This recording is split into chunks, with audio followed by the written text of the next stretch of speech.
Hello friends, मैं हूं doctor नवीन चंद्रा और स्वागत करता हूं आपका अपने यूट्यूब चैनल जीएस वर्ल्ड पर। आज का हमारा टॉपिक है पेशवा के अधीन मराठा। हमने पिछले टॉपिक में जो शिवाजी के उत्तराधिकारी के बारे में अध्ययन किया था, तो शाहू के समय से ही आपको पेशवा का महत्व काफ़ी बढ़ जाता है और शाहू के बाद सिर्फ एक ही उत्तराधिकारी होता है, राजा राम द्वितीय, जो और वो भी 1750 में संगोला की संधि के तहत सारी की सारी शक्ति पेशवा के अधीन कर देता है। उसके बाद छत्रपति सिर्फ नाम मात्र का रह जाता है और सारी की सारी शक्तियाँ पेशवा के पास आ जाती है। तो 1707 के बाद अगर देखा जाए मूल रूप से, तो पूरे के पूरे मराठा साम्राज्य का कर्ता धर्ता सिर्फ और सिर्फ पेशवा होगा। छत्रपति सिर्फ नाम मात्र का रहेगा, चाहे वो शाहू ही क्यों ना हो।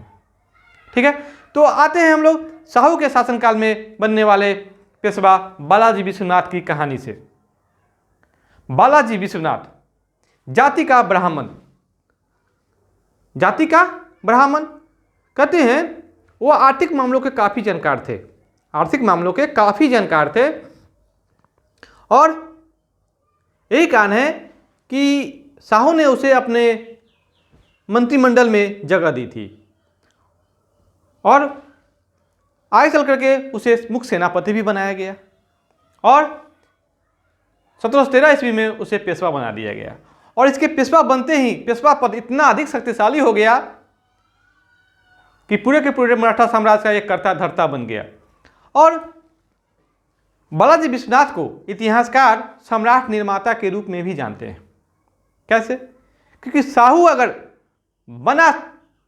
अगर इतने दिन शासन कर पाया तो उसके पीछे बालाजी विश्वनाथ, बाजीराव प्रथम का ही हाथ था। तो आज के हमारे टॉपिक में दो महत्वपूर्ण पेशवा के बारे में अध्ययन करेंगे, दोनों के बारे में संपूर्ण जानकारी इकट्ठा करेंगे, जिसमें होगा बालाजी विश्वनाथ और दूसरा उसका पराक्रमी पुत्र बाजीराव प्रथम। ठीक है, तो आते हैं हम लोग अपने टॉपिक पर। पेशवा के अधीन मराठा। तो बालाजी विश्वनाथ जाति के क्या थे? तो ब्राह्मण थे। ये आर्थिक मामले के विशेषज्ञ थे, आर्थिक मामलों के जानकार थे। यही कारण है कि छत्रपति शाहू ने इसे अपने मंत्रिमंडल में जगह दी, अपने पास रखा। और 1707 ईस्वी के युद्ध में, 1707 ईस्वी में जो उत्तराधिकार को लेकर युद्ध हुआ ताराबाई के साथ, तो उस युद्ध में बालाजी ने शाहू का समर्थन किया। किसका समर्थन किया? तो शाहू का समर्थन किया खेरा के युद्ध में। जब शाहू जीत गया तो 1708 ईस्वी में शाहू ने बालाजी विश्वनाथ को सेनापति बनाया और इसके कार्यों से प्रभावित होकर 1713 ईस्वी में इसे पेशवा बना दिया। और ये पेशवा का पद पाते ही ये पेशवा पद इतना महत्वपूर्ण हो गया क्योंकि छत्रपति शाहू क्या था? यह राजनीतिक, आर्थिक, हर मामलों के कमजोर व्यक्ति था। इसमें शासन की किसी प्रकार का कोई गुण नहीं था। क्यों नहीं था? क्योंकि अपने जीवन के अधिकांश समय औरंगजेब के बंदी बन के रहा था। ठीक है, तो ये अपने शासन के लिए पूर्ण रूप से पेशवा पे निर्भर हो गया था। बालाजी विश्वनाथ को इतिहासकार क्या कहते हैं? सम्राट निर्माता। क्योंकि अगर शाहू छत्रपति बना तो उसमें बालाजी विश्वनाथ का काफी बहुत बड़ा योगदान था। और इस क्रम में 1720 में जब उसकी मृत्यु होती है, उससे पहले शाहू को इतना अधिक शक्तिशाली कर देता है, इतनी अधिक व्यवस्थित कर देता है, जो आगे चल के मराठा साम्राज्य का नींव बनने का काम करता है। कैसे? 1719 ईस्वी में एक ऐसी घटना घटती है कि सैयद बंधु, नाम सुने होइएगा, सैयद बंधु। जब भी हम मुगल साम्राज्य का अध्ययन करेंगे, उत्तरवर्ती मुगल साम्राज्य का अध्ययन करेंगे, जिसमें हम लोग फर्रुखसियर, रफी-उद-दौला, रफी-उद-दरजात, मोहम्मद शाह, ये जो चार शासक का अध्ययन करते हैं, तो उसमें सैयद बंधु का नाम जरूर आता है, क्योंकि इसको भी बादशाह निर्माता कहा जाता था, शासक निर्माता कहा जाता था। क्योंकि मुगल शासकों को चुटकी की भांति बदल देता था। सैयद बंधु, जिसमें एक था हुसैन अली खान, दूसरा था अब्दुल्ला खान। तो उसी में से एक था सैयद हुसैन अली। 1719 ईस्वी में 1719 ईस्वी में पेशवा बालाजी विश्वनाथ ने मुगल सूबेदार सैयद हुसैन अली, जो सैयद बंधुओं में से एक था, हमने पहले भी बात करी है, हम लोग का एक टॉपिक भी होगा सैयद बंधु, जिसमें हम सैयद बंधु की सारी जानकारी इकट्ठा उसमें रख देंगे। तो सैयद बंधु के साथ संधि की। तो संधि क्यों की गई, किसके लिए इंपॉर्टेंट थी? तो यह संधि दोनों के लिए महत्वपूर्ण था। कैसे? जहां यह बालाजी विश्वनाथ पेशवा, साहू का पेशवा, अपने छत्रपति साहू को मजबूत करना चाहता था, तो ही सैयद बंधु उस समय के तत्कालीन मुगल बादशाह फर्रुखसियर को गद्दी से हटाकर दूसरे शासक को बादशाह बनाना चाहता था, क्योंकि फर्रुखसियर और सैयद बंधु के बीच में आपस में बनती नहीं थी, जबकि सैयद बंधुए ने फर्रुखसियर को मुगल बादशाह बनाया था। तो दोनों के बीच में संधि होगी, पेशवा और सैयद हुसैन के बीच संधि सबसे महत्वपूर्ण है। ये पेशवा बालाजी विश्वनाथ की काफी महत्वपूर्ण उपलब्धि होगी, बहुत बड़ी उपलब्धि होगी। इसमें छत्रपति साहू को स्वराज क्षेत्र पर अधिकार मिल जाएगा और राजस्व वसूल करने का भी अधिकार मिलेगा। राजस्व स्वराज का मतलब हुआ वैसे क्षेत्र जिस पर शिवाजी का अधिकार था, वो सारे क्षेत्र पर साहू का अधिकार पूर्ण रूपेण मान लिया गया और राजस्व वसूलने का अधिकार भी मान लिया गया, यानी कि मुगल शासक अब इसमें डिस्टर्ब नहीं करेगा। और अगला, दक्कन में मुगल सूबों से चौथ एवं सरदेशमुखी उछलने का भी अधिकार मिल गया। दक्कन में जो मुगल सूबा था, तो उस सूबे से चौथ एवं सरदेशमुखी उछलने का अधिकार भी मराठों को मिल गया, क्योंकि हमने पहले भी बात करी है, जब हम लोगों ने मराठा आर्थिक व्यवस्था के अध्ययन किया तो उसमें हम लोगों ने चौथ एवं सरदेशमुखी को मुगल आय का एक महत्वपूर्ण स्रोत भी माना।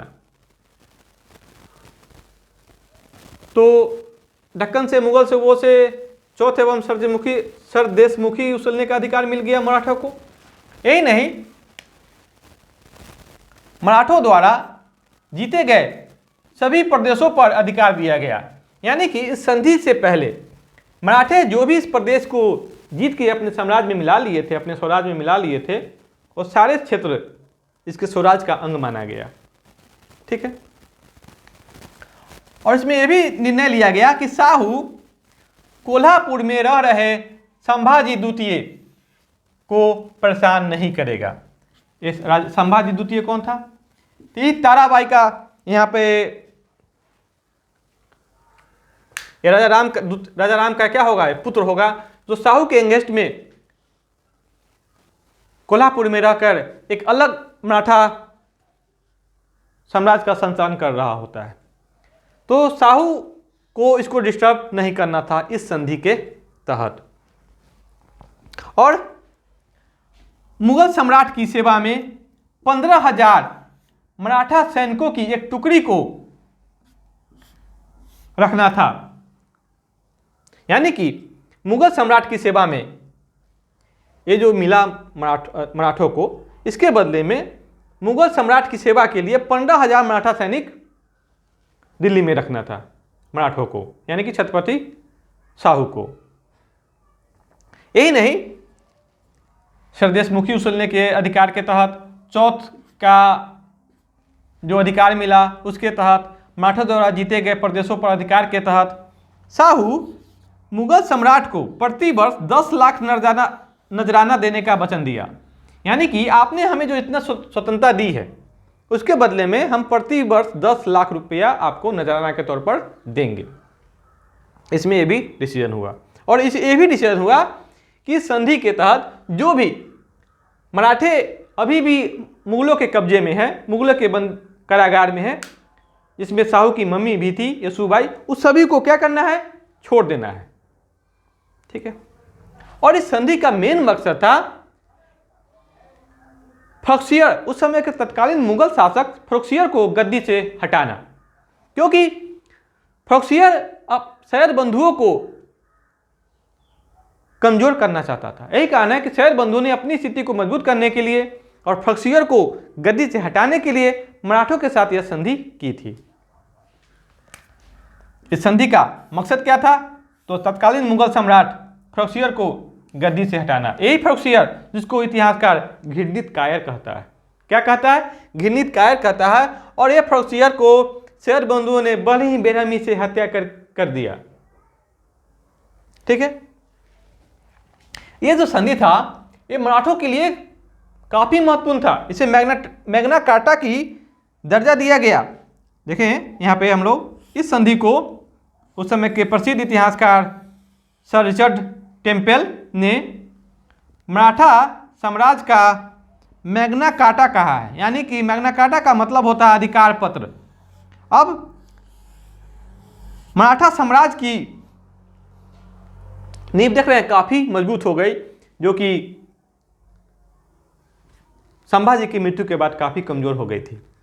यह पेशवा ने, बालाजी विश्वनाथ ने अपने पराक्रम से, अपने साहस से छत्रपति साहू को काफी मजबूत करने का काम किया। उसे मुगलों के साथ संधि करने के समक्ष खड़ा कर दिया। अब मुगलों के साथ दो हाथ की संधि कर सकता था।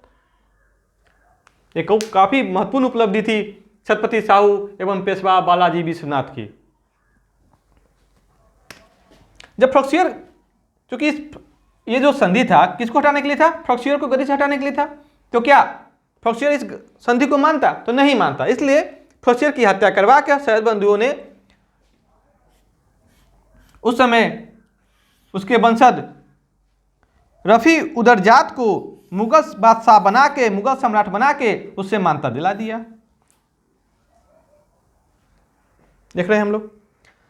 कहते हैं बालाजी विश्वनाथ को ज्यादा समय तो मिला नहीं, मात्र 7 वर्ष का पेशवा रहा। इनका कार्यकाल हुआ 1713 से 1720, मात्र 7 वर्ष ये पेशवा के पद पर रहा। लेकिन 7 वर्ष में ही छत्रपति साहू को काफी मजबूत कर दिया। 1720 में इसकी मृत्यु हो जाती है। 1720 ईस्वी में इसकी मृत्यु हो जाती है। क्योंकि हम छत्रपति साहू को काफी मजबूत करने का काम किया, इसीलिए इतिहास जिसको कहता है सम्राट निर्माता।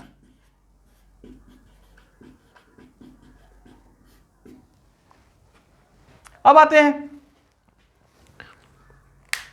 इसकी मृत्यु के बाद छत्रपति साहू ने इसके सबसे योग्य पुत्र मात्र 19-20 वर्ष की अवस्था में बाजीराव प्रथम को पेशवा के पद पर आसीन किया, यानी कि पेशवा नियुक्त किया। कुछ ही साल पहले, 2 या 3 साल पहले बाजीराव मस्तानी मूवी आई थी, बाजीराव मस्तानी। उसमें काफ़ी अंश मिलता है इस मूवी से और इतिहास में काफ़ी मिलता है। कैसे बाजीराव प्रथम ने पेशवा के पद को काफ़ी ऊपर उठाने का काम किया।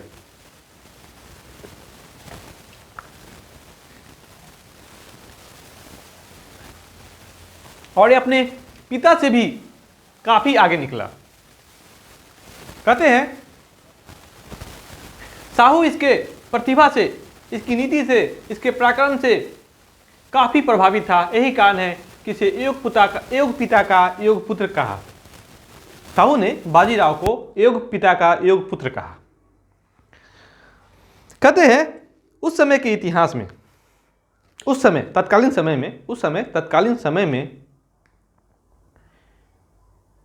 बाजीराव प्रथम का पराक्रम काफी ज्यादा था, क्योंकि उस समय का यह अकेला बंदा था जो चलते घोड़े पर, दौड़ते घोड़े पर से भाला फेंकने का सटीक निशाना हो, तलवारबाजी करना हो, युद्ध करने में महारत हासिल था। यह हमेशा युद्ध करता ही रह गया। कहते हैं जीवन में कभी भी युद्ध नहीं हारा। यह अकबर के बाद पहला ऐसा शासक होगा उस मध्यकालीन भारत में जो एक शासक नहीं कर सकते हैं, ऐसा योद्धा होगा जो अपने जीवन में एक भी युद्ध नहीं हारा। और शिवाजी के बाद मराठा का यह अगला महत्वपूर्ण योद्धा होगा और लोग इसे शिवाजी का अवतार मानते थे। बाजीराव प्रथम को मराठे शिवाजी के अगला अवतार मानते थे। इसे द्वितीय शिवाजी भी हम लोग कह सकते हैं। इसके प्रवृत्ति को देख के, इसकी विस्तारवादी की नीति को देखते, इसके पराक्रम को देख के, ठीक है, बाजीराव प्रथम, इनका पेशवा काल हुआ 1720 से 1740 ईस्वी, 20 वर्षों का।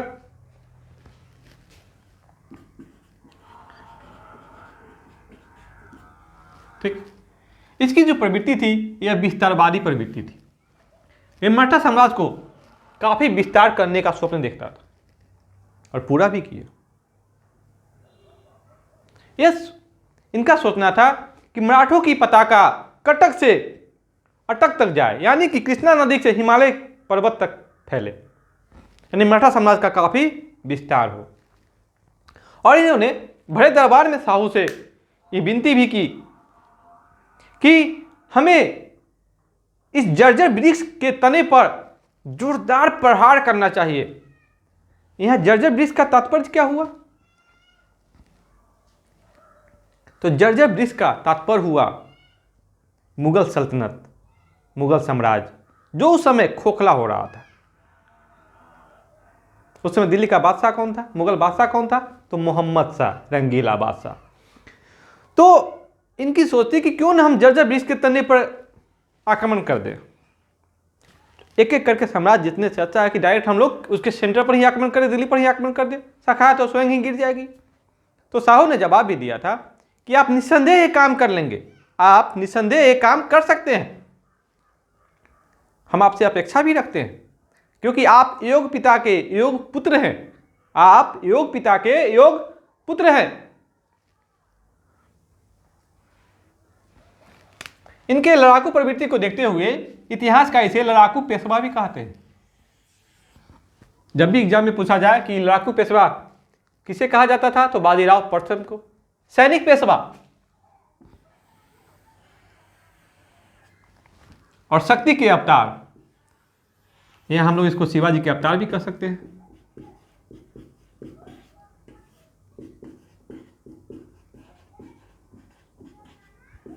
शिवाजी के अवतार। सोचने वाली बात यहां देखिए आप,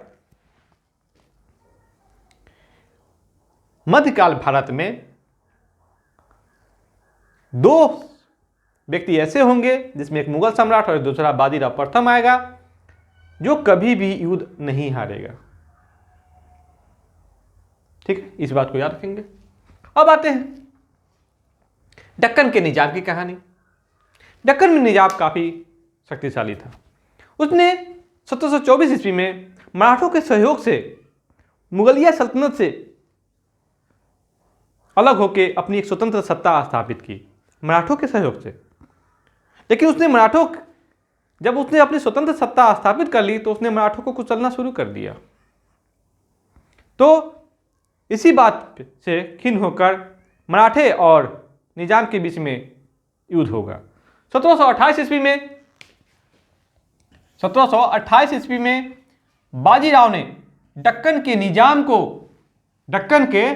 को पालखेरा के युद्ध में पराजित किया। और पराजित कर करके चौथ एवं सरदेशमुखी ओसला,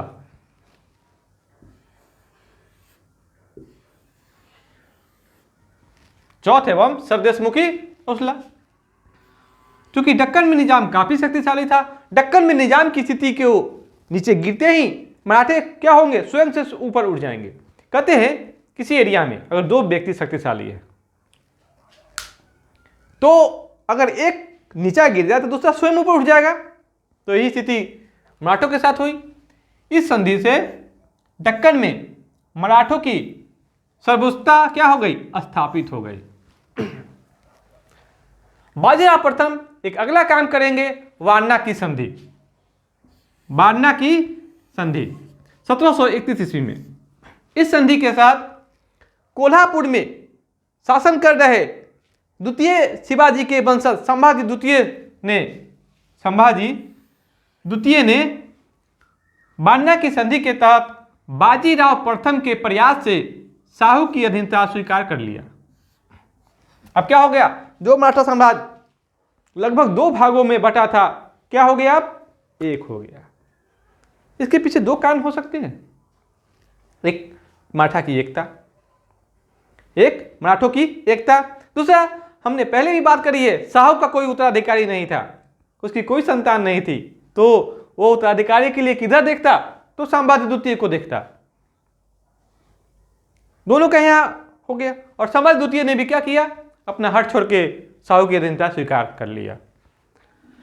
अब आते हैं, इसी समय 1731-32 के आसपास ही बाजीराव प्रथम ने मराठों का एक मंडल बना दिया, जिसे मराठा संघ कहते हैं। मराठा संघ कहते हैं।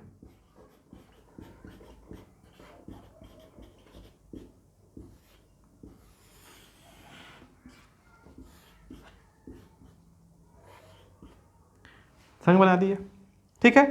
तो इंदौर में होलकर,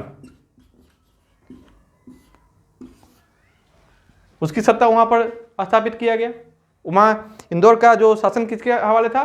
तो होलकर के हवाले था। ग्वालियर,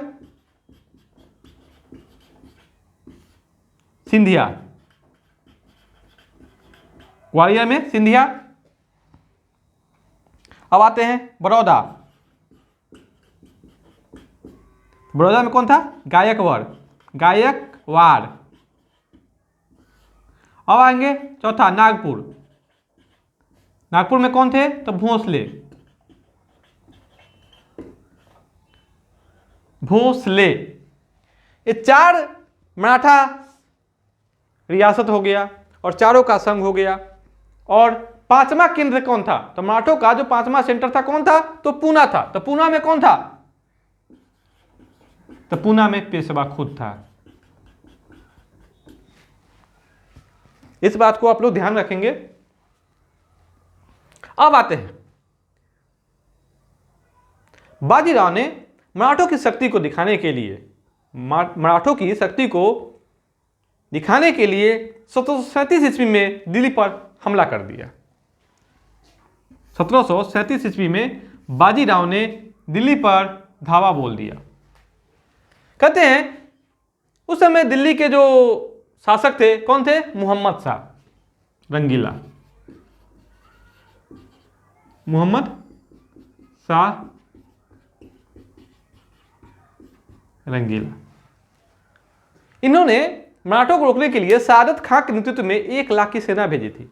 लेकिन चूंकि ये छापामार युद्ध में पारंगत थे ये लोग, तो ये लोग उस लाइन को काट कर दिल्ली पर लाल किला के सामने अपना डेरा जमा दिया। 3 दिन के प्रवास में मुगल सम्राट छुप गया और दिल्ली छोड़ने के लिए तैयार हो गया। उसने दिल्ली छोड़ने के लिए तैयार हो गया मराठों के डर से। मात्र 3 दिन के प्रवास के दौरान मराठों के डर से मुगल सम्राट मोहम्मद शाह रंगीला दिल्ली छोड़ने के लिए तैयार हो गया,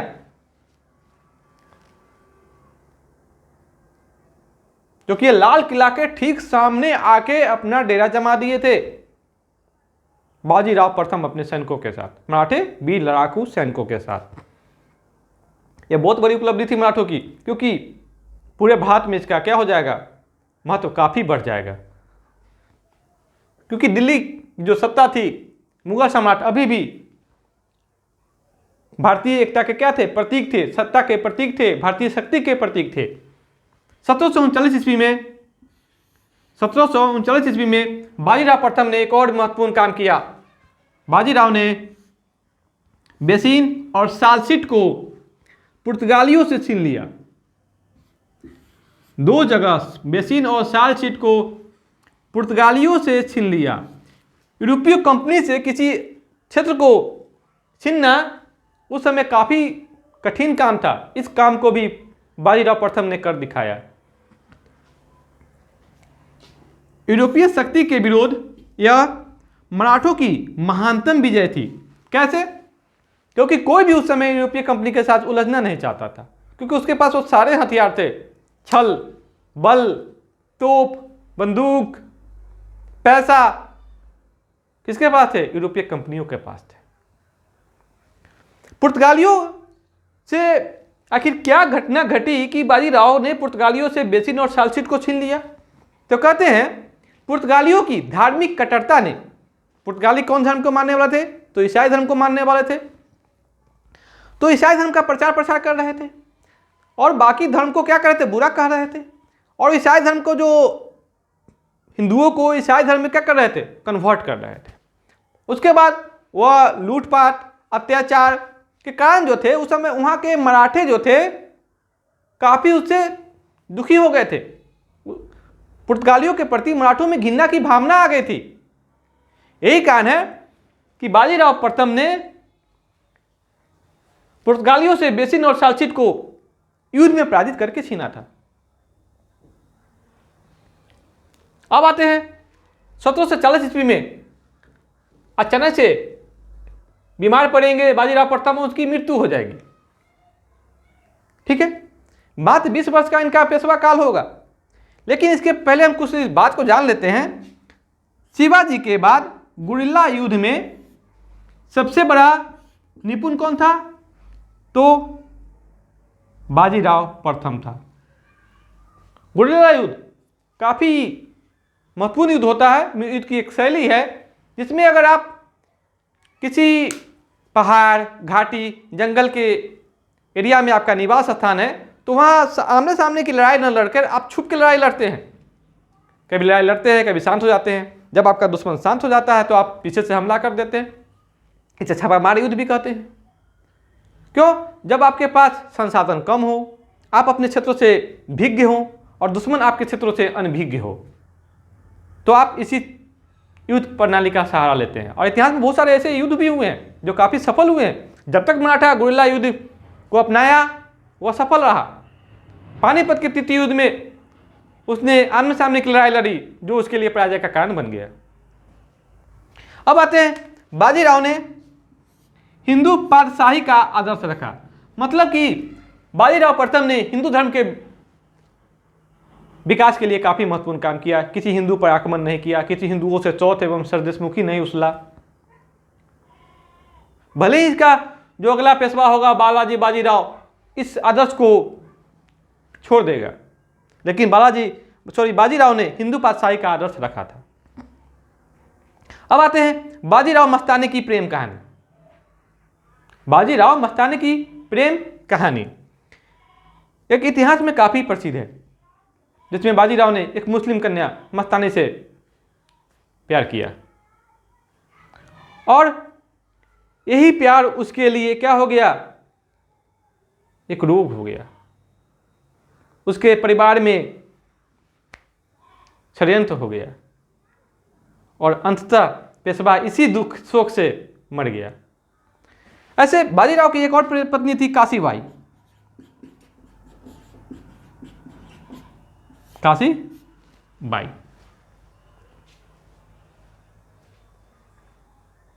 तो ये रहा आज के लिए हमारा आज के वीडियो में दो पेशवा, बालाजी विश्वनाथ और बाजीराव प्रथम। अगले वीडियो में हम लोग पढ़ेंगे अगले पेशवाओं के बारे में। मेरा यह वीडियो आपको कैसा लगा कमेंट बॉक्स में आप लोग कमेंट जरूर करेंगे। आप प्लीज़ मेरे इस वीडियो को लाइक, सब्सक्राइब और शेयर करेंगे।